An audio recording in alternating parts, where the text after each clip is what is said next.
Hello everyone, I'm Angelo. I live in my car. I got my car running now with the heat going. The weather's terrible outside, so I'm filming in here. And I was just thinking about how I've been hovering around $15,000 in debt on my credit cards for at least several months now. And I realized I was living on my credit cards for the last maybe 3 years, maybe 4 years or so. So I have a message to people out there, especially young people who are just getting their first jobs, who are maybe going to college or they're getting out of college, which is don't live off your credit cards. I thought because I'm paying my rent every month, and I'm paying for my groceries, that I'm able to cover my bills. The reality is I wasn't. I looked at the app on my phone for my bank, and it has a budget feature, and I was looking at that for previous months, and it said on average I was spending like $300 more a month than I made. Now, that was an average. Sometimes it was a lot more, sometimes it was relatively less, but that's how it got to be around $15,000. Plus, you count much more in interest. So I didn't realize that. I wasn't aware. I was just thinking, well, it's fine. I'll pay it off when I can. But then, sure enough, I need $500 in car repairs, $1,000 in car repairs, eating food out, just regular bills, paying for gas, paying rent, getting groceries. All that stuff adds up. Netflix subscription, which I canceled. So my message for you all out there is don't run up your credit cards. Whatever you put on your credit card, if at all possible, pay it off by the end of the month. So when you're younger and you get a job, try and save 50% of your paycheck. They say save 30%, try and make it 50%. And eat food that you make at home.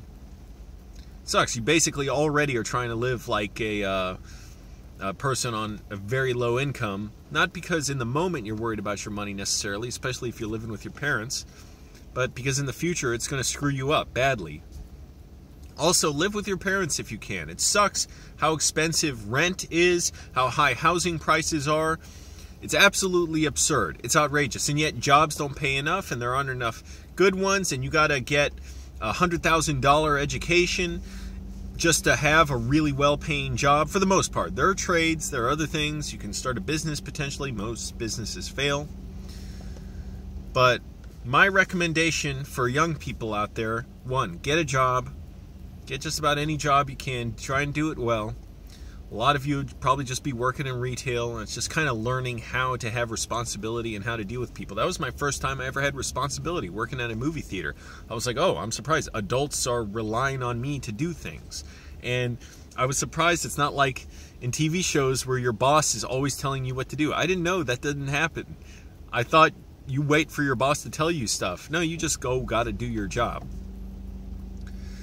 So work a job, try and save 50% of your paycheck, get a credit card when you can, and just pay it off every month. So don't put a lot on it, and that way you build up your credit score too.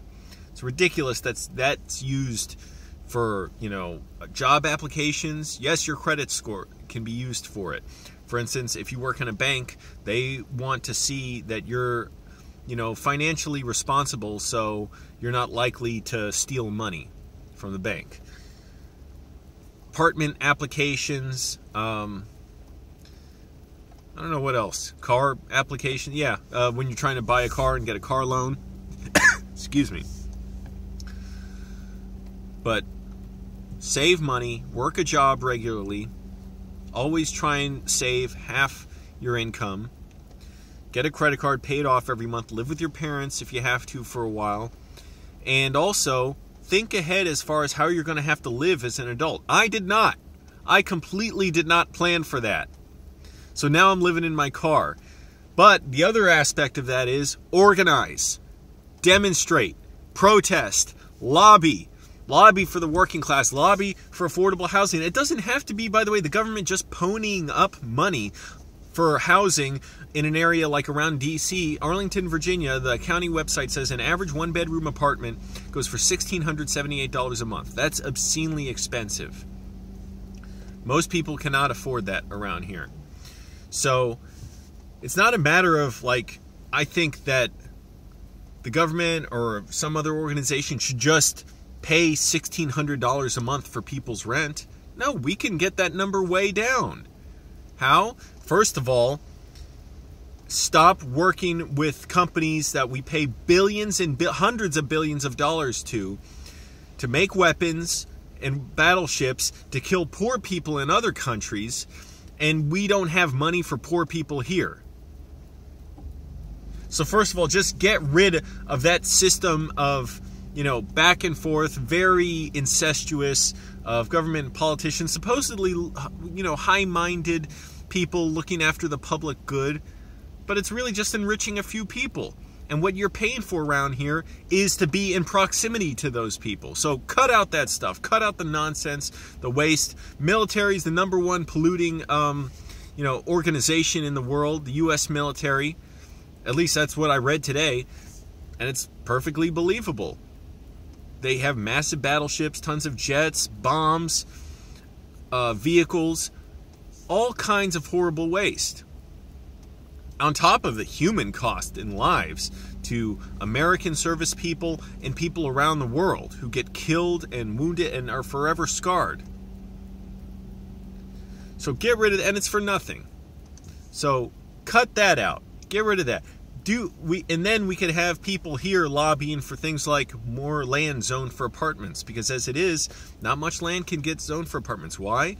Well, rich people want to make sure that their property values stay high. It's amazing you can use the law just to protect your own money. You'd think the law is there to protect against crime, against being, robbed, against being killed, against being extorted. No, it's just, well, I want my land to be expensive, so I'll make it illegal for you to get affordable housing here. And also it's illegal for people to sleep in their cars most areas around here because they're scared the property values will go down. Well, if they're saying you should have thought of how to make more money before you went homeless or before you were searching for, 4 roommates to live with, why didn't they think of how to make more money before they decided that they had to enrich themselves by exploiting other people, by making it impossible for lesser able and less fortunate people to live around here? There's nothing superior about them in which they deserve that status of, luxury housing, beautiful homes in the suburbs, whereas other people can't get apartment buildings around them. Why? Because they're scared the property values go down, and might bring a bad element. Now, what do they mean by bad element? Well, we've made poor non-white people, black, brown people in this country, LGBTQ women, poor in this country, disenfranchised for so long, and we keep working to keep it that way. And then once we see an opening, an opportunity where people might be able to afford housing around us, they say, oh, no, wait, we don't want that. It's going to bring in a bad element. Oh, no, I'm not racist. I'm not bigoted.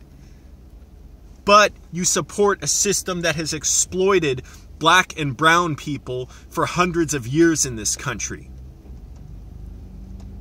And you want to use it to your benefit. So that's what people should organize around. Opposing that system. Getting more land zoned for cheap apartments. I don't know what else. Think creatively. On a movie set. I was thinking how I've been on even just short film shoots of my own. Sometimes, like, I found out I had half the time in a location I thought I would have, and I'd have to cut out pages of the script and just cut it down to one line to make the moment work. Or, we don't have someone who's going to show up and have to work around that. Or, I don't have the lighting I want, so just say, forget it. We won't even do it in color. We'll do it in black and white. On a movie set, the idea of we can't do it is unacceptable. And then you think about all the movies where they've had to be creative. They didn't have time to do something, the money, whatever, and they had to work around that.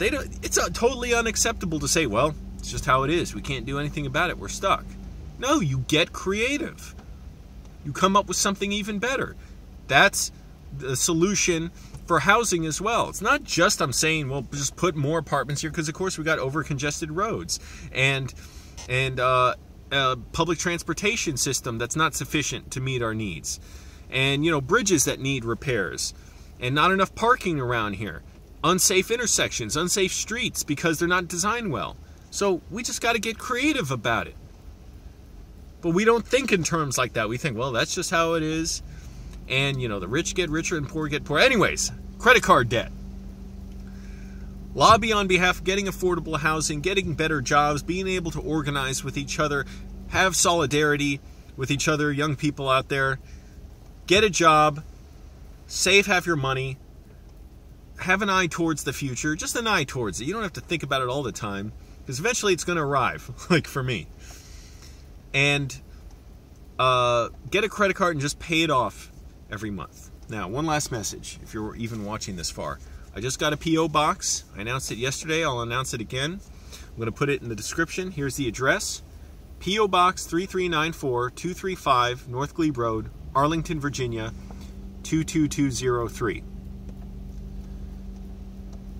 And you can send to that either stuff to me, Angelo, or my mom, Angelo's mom. You look up Angelo's mom, you'll see her funny videos, her Greek cooking and our, you know, arguing in the house, arguing outside the house. Good things to send: gift cards for food, groceries, gas cards. I didn't think to mention that yesterday too, because I'm in my car a lot. Gas cards, definitely. Gift cards for restaurants as well. That's nice too, just to be able to eat out. But definitely the gift cards for food at grocery stores are great. Letters, greeting cards, and only food that someone, like a licensed producer of food, has made, and you order it from them and send it to me. I'm not going to accept any homemade food. I appreciate it, but I don't know if it's gotten contaminated in shipping or whatever. I don't trust. I will not eat it. So please, if you want to send food, just have it, purchase it from a licensed food maker, like an online grocery store or something, and then send it to the P.O. box. Appreciate that. Don't send anything illegal, harmful, illicit.